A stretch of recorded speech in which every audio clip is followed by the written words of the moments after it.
Huwag niyo na po kaming hanapin sa mga presinto sapagkat ang inyong mga pulis ay nasa inyo ng mga telepono. Dial 911. Darating ang inyong mga pulis sa loob ng 5 minuto. Lingkod sa bawat Pilipino at magbibigay ng tamang impormasyon para sa tahimik at maayos na Pilipinas. Police News Network, alagad ng batas, tagapagtaguyod ng balitang pulis, sandigan ng mamamayan, patnubay ng katotohanan. Kampo Krame, maghahatid ng pinakahuling kaganapan at nagbabagang balita. Ito ang PNN Police News Network. At ngayon, ang inyong mga tagapagbalita. Magandang araw, Bagong Pilipinas. Ako ang inyong alagad ng batas, tagataguyod ng Balitang Pulis. Patrolwoman Renalyn Tanggiak mula sa Regional Mobile Force Battalion ng NCRPO. Maghahatid sa inyo ng tamang balita, kwento ng pulis at serbisyo para sa mamamayan. At ito ang PNP News Online. Ang pangunahing balita ng Police News Network, alagad ng batas, tagataguyod ng Balitang Pulis.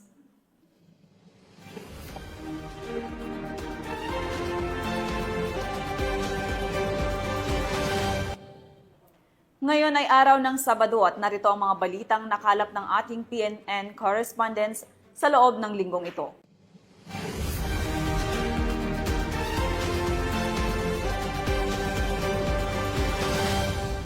Bumagsak sa kamay ng Pangasinan Police ang isang high-value individual matapos ikinasang operasyon sa Urdaneta City. Ang detalya ng report mula kay Police Master Sergeant Marvin Jake Romero.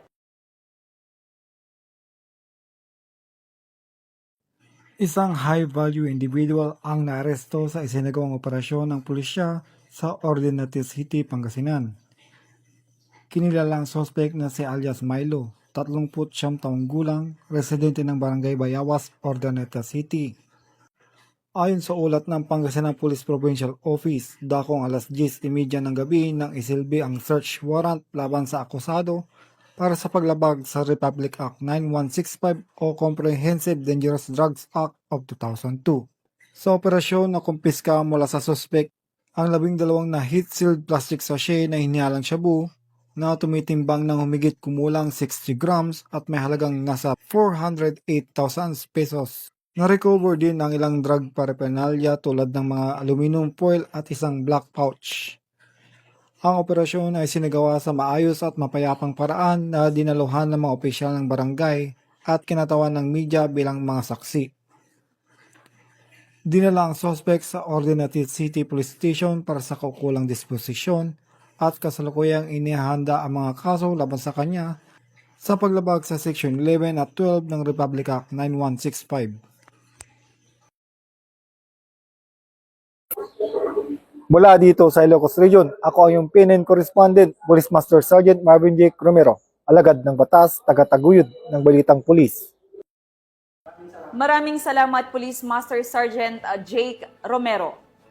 Hindi isa kundi 2 batas ang nilabag ng isang individual na naaresto ng pulisya sa Cauayan City matapos masangkot sa magkahiwalay na kasong paglabag ng Republic Act 9262 o Anti-Violence Against Women and Their Children Act at ikalawa sa Republic Act 10591 o Comprehensive Firearms and Ammunition Regulation Act.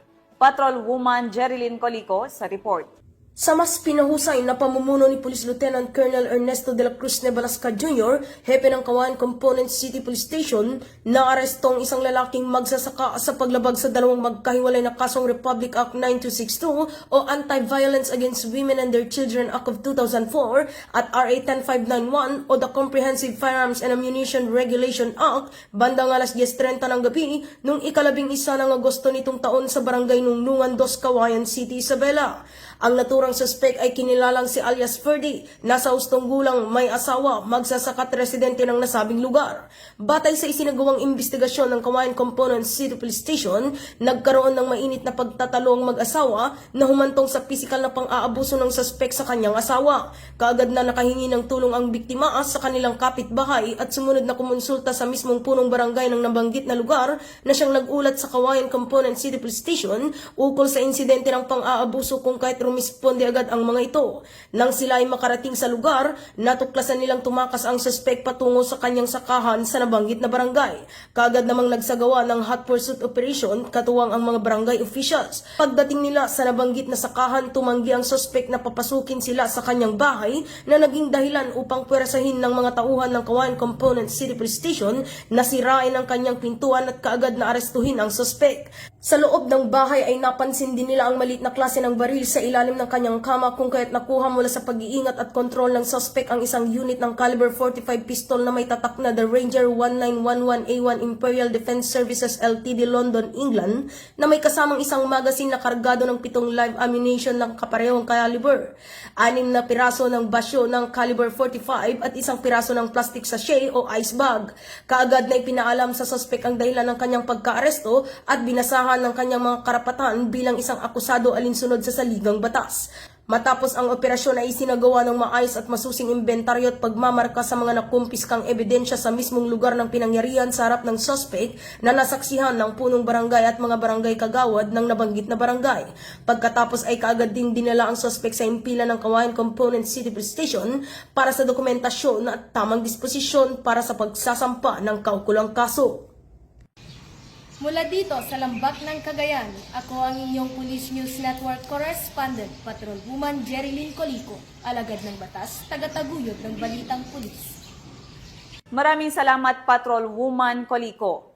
Isang dating kasapi ng Communist Terrorist Group ang kusang loob na sumuko sa mga otoridad sa Bulacan. Kalakip ang isinuko niyang baril bilang patunay ng kanyang pagbabalik loob sa pamahalaan. Patrolwoman Mildred Tawagon, ibalita mo. Isang dating kasapi ng Communist Terrorist Group ang kusang loob na sumuko sa 1st Provincial Mobile Force Company Headquarters sa Camp General Alejo S. Santos, City of Malolos, Bulacan.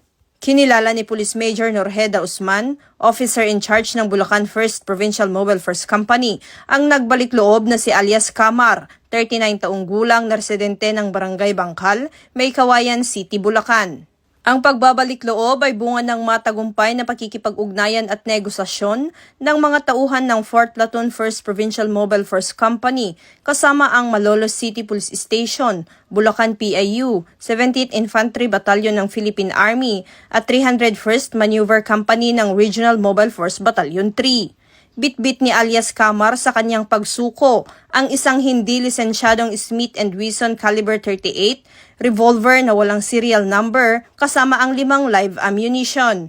Bilang bahagi ng programa para sa mga sumukong rebelde, nakatanggap din siya ng paunang tulong pinansyal at food packs mula sa kapulisan. Sa kasalukuyan, siya ay nasa kustudiya ng Bulacan 1st Provincial Mobile Force Company para sumailalim sa wastong dokumentasyon at tactical interrogation. Patuloy ang Bulacan PNP sa ilalim ng pamumuno ni Police Colonel Angel L. Garciliano, Acting Provincial Director ng Bulacan Police Provincial Office sa pagpapatupad ng mga programa at operasyon upang hikayatin ang iba pang miyembro ng CTG na magbalik loob, talikuran ang maling ideolohiya at mamuhay ng mapayapa, kaayon ng mga programa at alituntunin ng ating pamahalaan. Mula dito sa Bulacan Police Provincial Office, ako ang inyong PNN Correspondent, Patrolwoman Mildred A. Tawagon, alagad ng batas, tagataguyod ng balitang pulis. Maraming salamat, Patrolwoman Tawagon. Walang takas ang isang street-level individual matapos maaresto sa ikinasang bypass operation sa Santa Cruz, kung saan nakumpiska ang tinatayang 125,000 halaga ng hinihinalang shabu. Yan ang tinutukan ni Patrolwoman JV Marie Famoso. Arestado ang isang street-level individual sa ikinasang bypass operation ng Santa Cruz Municipal Police Station sa Santa Cruz, Laguna. Kinilala ni Laguna Police Provincial Director Police Colonel Jonar R. Yupio ang suspect na si alias Pepe, residente ng Santa Cruz, Laguna. Ayon sa ulat ng Santa Cruz MPS, sa pamumuno ni Police Lieutenant Colonel Alexander S. Alvarez, officer in charge, dakong alas 11:30 ng gabi isinagawa ng kanilang Drug Enforcement Unit ang operasyon sa sitio Maulawin, Barangay Santissima Cruz. Naaresto ang suspect matapos itong magbenta ng hinihinalang shabu sa isang pulis na nagpanggap na pusher buyer kapalit ang bypass money.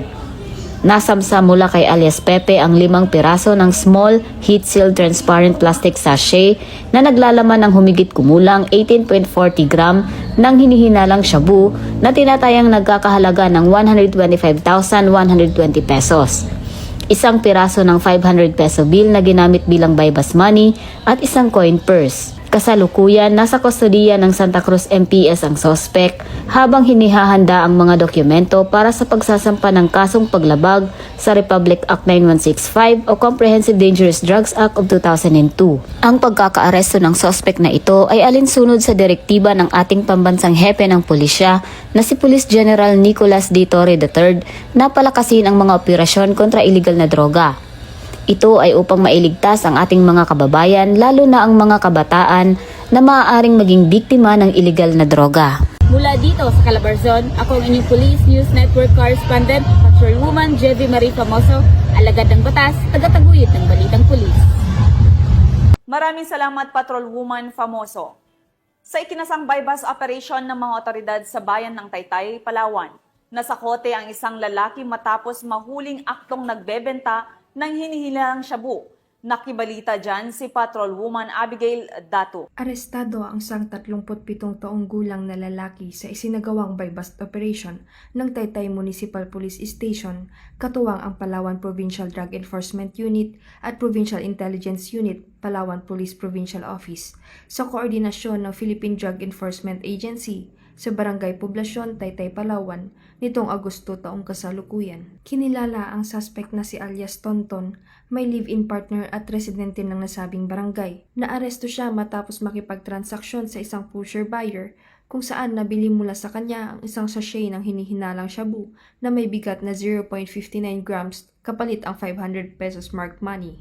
Bukod dito, nakumpiska rin mula sa kanya ang karagdagang 5 sachet ng hinihinalang shabu na may kabuuang bigat na 2.75 grams at may street value na 2,500 pesos. Na-recover din ang isang kulay itim na Realme cellphone, 6 na piraso ng tig 100 pesos na ginamit sa operasyon at isang Euro 175 motorcycle na kulay pula. Sa kabuuan, aabot ng 3.34 grams ang hinihinalang shabu na may halagang 3,000 pesos ang nakuha mula sa suspect. Isinagawa ang markings, inventaryo at dokumentasyon ng lahat ng mga nakumpiskang ebidensya sa presensya ng suspect at mga autorisadong saksi upang matiyak ang integridad ng kaso. Samantala, nasa kustodiya na ng Taytay Municipal Police Station ang suspect at nahaharap sa kasong pagdabag sa Republic Act 9165 o ang Comprehensive Dangerous Drugs Act of 2002. Patuloy na pinaiting ng Taytay PNP ang kanilang kampanya laban sa illegal na droga bilang bahagi ng mas malawak na programa ng Philippine National Police at Philippine Drug Enforcement Agency. Nananawagan din sila sa publiko na makipagtulungan at magbigay ng impormasyon upang mapanatiling ligtas at maayos ang kanilang komunidad. Mula dito sa Calapan City, Oriental Mindoro, ako po ang iyong Police News Network Correspondent, Patrolwoman Abigail B. Dato, alagad ng batas, tagataguyod ng balitang pulis. Maraming salamat, Patrolwoman Dato. Isang lalaki ang naaresto matapos mahulihan ng baril, mga bala at hinihinalang shabu sa ikinasang bypass operation sa Daraga, Albay. Nakatutok dyan si Police Staff Sergeant Mercolito P. Lavendino Jr. Arestado ang isang 43 anyos na lalaki sa ikinasang gun bypass operation ng Daraga Municipal Police Station sa pamumuno ni Police Lieutenant Colonel Edgar E. Azotea, Chief of Police, katuwang ang 2nd Albay Provincial Mobile Force Company na pinangunahan ni Police Major Jeron F. Partingka. Nasamsa mula sa suspect hindi lamang ang ebidensya nitong baril, kundi pati na rin ang mga hinihinalang ipinagbabawal na droga. Kinilala ang nadakip na si alias Antet, residente ng naturang bayan. Nahuli ang suspect matapos makipagtransaksyon sa isang pusher buyer at ibinenta ang isang caliber 45 TM Colt Commander pistol na may serial number V135927 kasama ang naka-insert na magazine at 7 bala ng parehong kalibre, kapalit ng 5,000 pesos marked money. Sa masusing paghahalughog, na-recover pa mula sa kanyang 2 heat-sealed transparent plastic sachet na naglalaman ng pinaniwalaang shabu na may tinatayang bigat na 2 gramo at halagang 13,600 pesos. pesos. Gayon din ang pinaghihinala ang tuyong dako ng marijuana na may timbang na 2 gramo at street value na 240 pesos. Nakumpiska rin sa kanya ang ilang paraphernalia, kabilang ang mga improvised tutor at aluminum foil, dagdag na 7 bala ng caliber 45 at ang ginamit na marked money.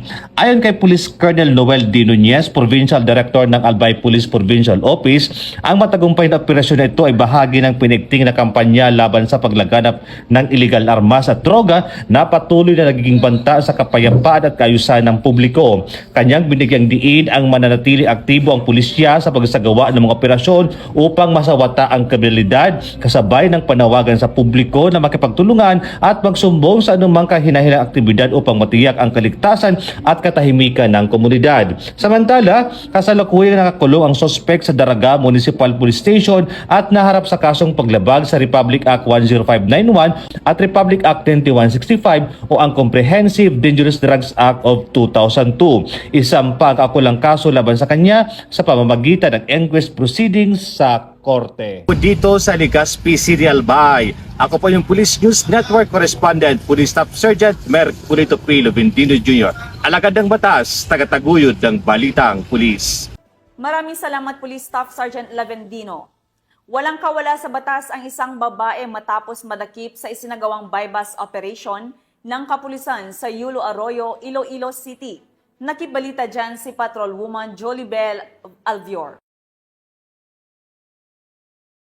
Matapos ang ilang linggong pagmamanman, tuluyang nasa kote ng mga operatiba ang isang street-level individual sa ikinasang bypass operation ng Station Drug Enforcement Team ng Iloilo City Police Station 1 sa isang boarding house sa Barangay Yulo Arroyo, Iloilo City proper. Bandang alas 11:50 ng gabi nito lamang 17 ng Agosto taong kasalukuyan. Kinilala ang suspect sa alias na Nene Rose, 31 anyos, isang freelance sex worker at residente ng Barangay Bulilao, Mandurriao, Iloilo. Ayon kay Police Captain Melchor Tolentino, officer in charge ng ICPS 1, mariing itinanggi ng arestado na siya ay nagbebenta ng iligal na droga, ngunit inamin niyang gumagamit siya nito. Ayon pa kay Police Captain Tolentino, sa investigasyon ay napag-alaman na nagmumula sa distrito ng La Paz, Iloilo, ang mga drogang ibinibenta ng suspect sa kanyang mga parokyano sa Barangay Yulo Arroyo at Bulilao, Mandurriao. Sa patuloy na investigasyon, lumalabas na inutusan lang siya upang magatid ng iligal na droga sa kanyang mga customer. Dagdag pa ng suspect, karaniwan niyang ginagamit ang cellphone sa pakikipagtransaksyon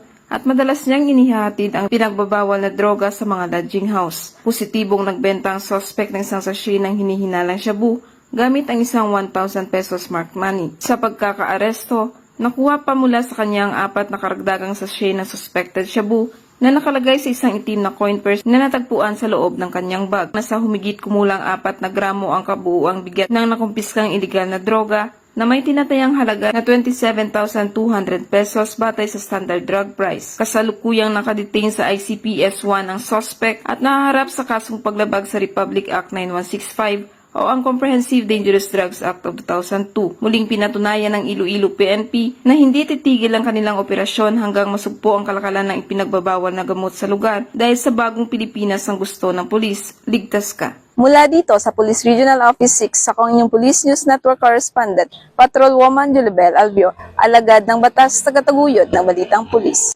Mahigit 140,000 halaga ng hinihilalang shabu ang nasamsam mula sa 4 na street-level individuals sa magkahiwalay na operasyon ng kapulisan sa Cebu City. Ang buong detalye ng report mula kay Patrolwoman Annalyn Canoo. Aabot sa mahigit 140k na halaga ng hininalang shabu ang nasamsam ng mga operatiba sa dalawang maghiwalay na bypass operation nitong 16 ng Agosto sa taong kasalukuyan sa Cebu City. Unang isinagawa ang operasyon dakong alas 7:50 ng gabi sa Barangay Basak, Pardo, Cebu City, kung saan nadakip sina alias Awing, 52 anyos at alias Juhare, 24 anyos. Sila ay kabilang sa listahan ng street-level individuals sa mga otoridad. Sila ay nahulihan ng 7 sachet ng hinalang shabu na may kabuuang timbang na 10.20 na gramo at may halagang 69,360 pesos at bypass money. Kasunod dito, pasado alas 8:55 ng gabi, isa pang operasyon ang kinasa sa Barangay Inayawan, Cebu City na nagresulta sa pagkakaaresto sa dalawang sospek na sina alias Alan, 45 anyos at alias Siboy, 35 anyos, na kabilang din sa listahan ng street-level individuals. Nakuha mula sa kanila ang 12 sachet na hinalang shabu na may tinatayang kabuang timbang na 10.44 na gramo at may standard drug price na 70,992 pesos at buy-bus money. Ang dalawang operasyon ay pinangunahan ng mga tauhan ng Police Station 7 Cebu City Police Office sa pangunguna ni Police Captain Troy John Lalamunan, officer in charge. Ang mga sospek ay pansamantalang nakakulong sa nasabing tanggapan habang nihanda ang mga kaso isasampa laban sa kanila. Dangerous drugs continue to destroy lives of individuals and our communities. It also destroys dreams, homes, and increase criminal activities. Let us unite in protecting our barangays, refuse drugs, and embrace a future filled with safety, wellness, and hope. Stay alert, stay clean, report illegal drug activities to the authorities. Every report matters. Patuloy ang maigting na kampanya ng pulisya kontra illegal na droga bilang bahagi ng kanilang advokasya para sa mas ligtas na komunidad sa Cebu City. Mula dito sa Cebu City, ako ang inyong Police News Network Correspondent, Patrolwoman Annalyn N. Canoog, alagad ng batas, tagataguyod na balitang pulis. Nakumpiska ang mahigit 2.8 milyong pisong halaga ng smuggled na sigarilyo sa isinagawang operasyon ng Criminal Investigation and Detection Group sa Zamboanga City.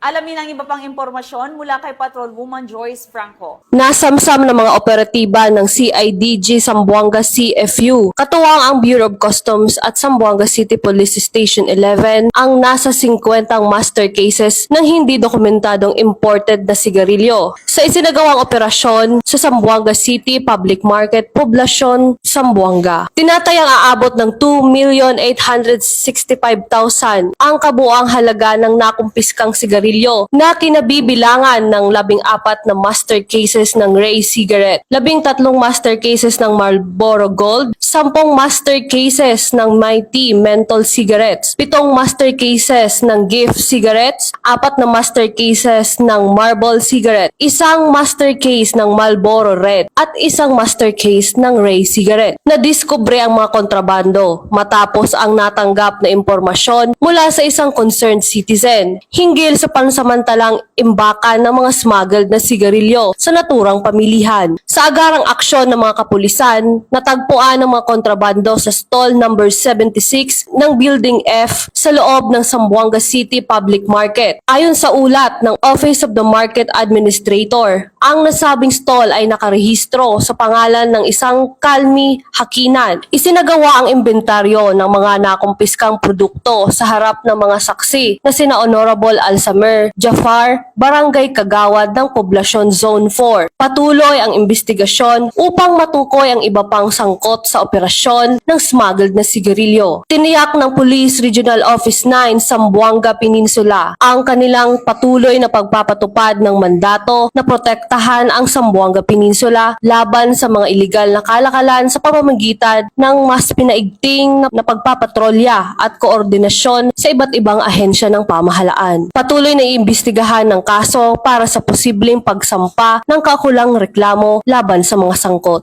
Mula dito sa Zamboanga Peninsula, nagbabalita ako ang inyong PNN Correspondent, Patrolwoman Joyce Franco, alagad ng batas, tagataguyod ng balitang pulis.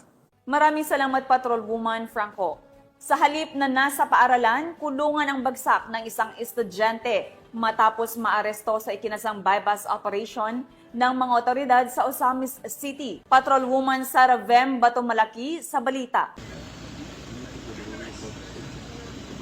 Arestado ang isang estudyante sa ikinasang bypass operation ng mga operatiba ng Osamis City PNP sa Barangay Malaubang, Osamis City o Misamis Occidental. Kinilala ni Police Lieutenant Colonel Harvey Ablanoso, officer in charge ng Osamis City Police Station, ang suspect na si alias Alvin, lalaki at isang marine engineering student. sa ikinasang drug buy-bust operation ng mga operatiba ng Usami City Police Station ay nasamsamang 14 na pakete ng hinihinalang shabu na may bigat na 4 na gramo at may street value na 27,200 pesos at isang 500 peso bill na ginamit bilang buy-bust money. Naharap ang suspect sa kasong paglabag sa RA 9165 o Comprehensive Dangerous Drugs Act of 2002. Mula dito sa Camp Capistrano, Busa, Cagayan de Oro City, ako ang iyong PNN correspondent, Patrolwoman Sara Bemba Tumalaki, alagad ng batas, tagataguyod ng balitang pulis. Maraming salamat, Patrolwoman Bato Malaki. Walang kawala sa batas ang isang minero matapos itong mahuli sa isinagawang drug buy-bust operation ng nabunturan PNP sa Davao de Oro. Ang balita mula kay Patrolwoman Daphne Pasaol. Arestado ang isang drug suspect sa sinagawang buy-bust operation ng mga operatiba ng Nabunturan Police Station sa Purok 10, Barangay Mainit, Nabunturan, Davao de Oro, nito lamang Agosto 18 taong kasalukuyan. Kinilala ang suspect na si alias Lods, 28 anyos na minero at residente ng nasabing lugar. Mula sa kanya, nakuha ang 4 na pakete ng hinihinalang shabu na nagkakahalaga ng humigit kumulang 6,800 pesos. Nahaharap ngayon ang suspect sa kasong paglabag sa RA 9165 o Comprehensive Dangerous Drugs Act of 2002. Tuloy-tuloy naman ang pagsusumikap ng Police Regional Office 11 sa kanilang pinalakas na kampanya kontra iligal na droga bilang bahagi ng kanilang pangakong panatilihin ng kaayusan at seguridad ng mamamayan. Mula dito sa Region 11, ako ang inyong PNN correspondent, Patrolwoman Daphne Pasaol, alagad ng batas, tagataguyod ng balitang pulis. Maraming salamat, Patrolwoman Pasaol. Sa layuning higit pang pagtibayin ang kapayapaan at pagkakaisa, pinangunahan ng Police Regional Office Bangsamoro Autonomous Region, katuwang ang iba't ibang stakeholder ang kasunduang pangkapayapaan sa Maguindanao del Sur.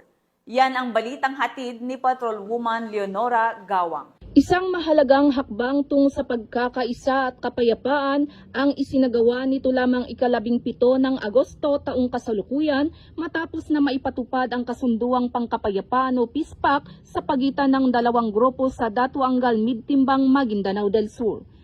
Pinangunahan ang makasaysayang aktibidad ni Police Brigadier General Jason C. de Guzman, Regional Director ng Police Regional Office Bangsamoro Autonomous Region, katuwang ang pamahalaang lokal ng Maguindanao del Sur, kasama sina Brigadier General Edgar L. Cato ng 601st Brigade, Police Colonel Sultan Salman Sapal, Provincial Director ng Maguindanao del Sur PPO at mga kinatawan mula sa Moro Islamic Liberation Front. Sa pamamagitan ng pagtutulungan ng PNP, AFP, lokal na pamahalaan, MILF at mga leader komunidad, natuldukan ang matagal ng raido o hidwaan na naging sanhi ng takot at kaguluhan at pagkakaantala ng kaunlaran sa lugar. Ang nasabing kasunduan ay inaasahang magbubukas ng panibagong yugto ng pagkakaisa, katahimikan at pagkakaunawaan sa mga apektadong pamayanan. Muling tiniyak ni Police Brigadier General de Guzman ang buong suporta ng PROBAR sa mga inisyatiba para sa RIDO settlement at peacebuilding efforts bilang patunay ng PNP na protektahan ng mamamayan at itaguyod ang pangmatagalang kapayapaan at kaunlaran sa buong rehiyon ng Bangsamoro. Mula rito sa rehiyon ng Bangsamoro, ako ang inyong Police News Network correspondent, Patrolwoman Leonora Gawang, alagad ng batas, tagataguyod ng balitang pulis. Maraming salamat, Patrolwoman Gawang.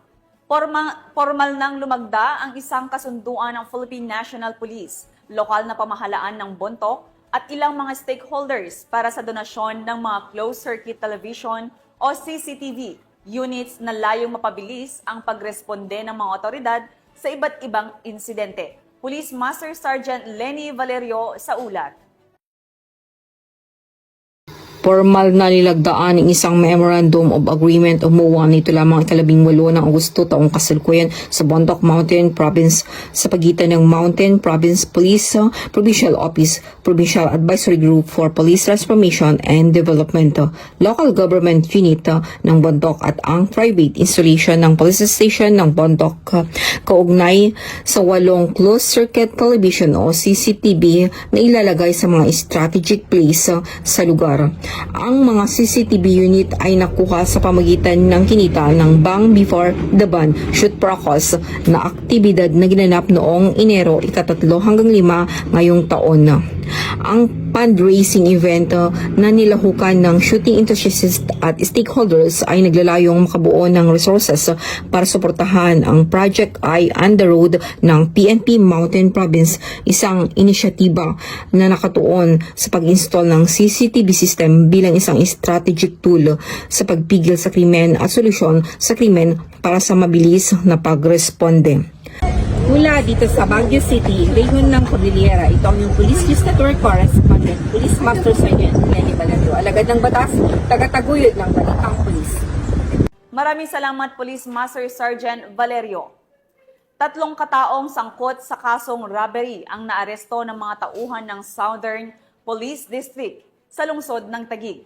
Nakatutok dyan si Police Corporal Abigail Rojas. Arestado ang 3 suspect na sangkot sa kasong robbery with violence at paglabag sa batas pambansa bilang 6 ng mga tauhan ng District Special Operations Unit ng SPD.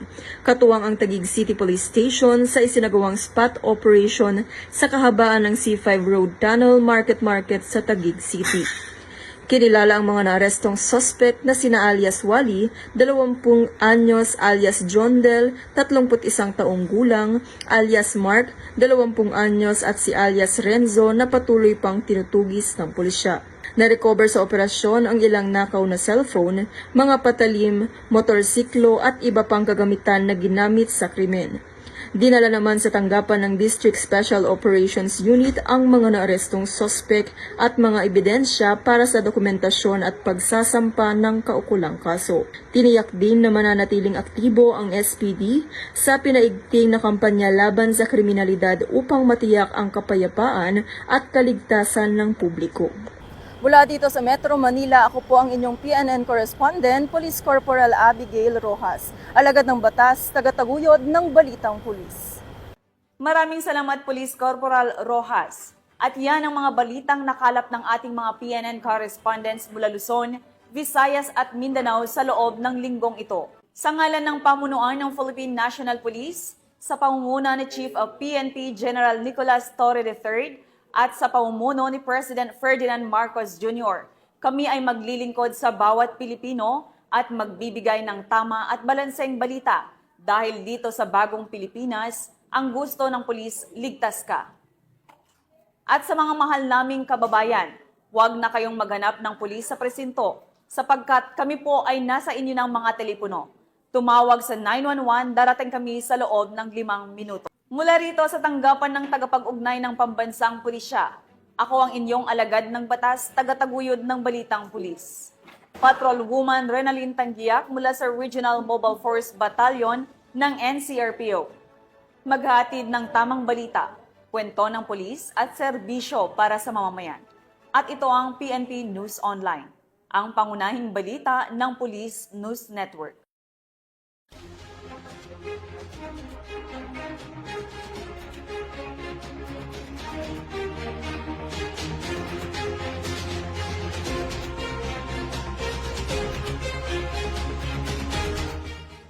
Police News Network, alagad ng batas, tagapagtaguyod ng balitang pulis.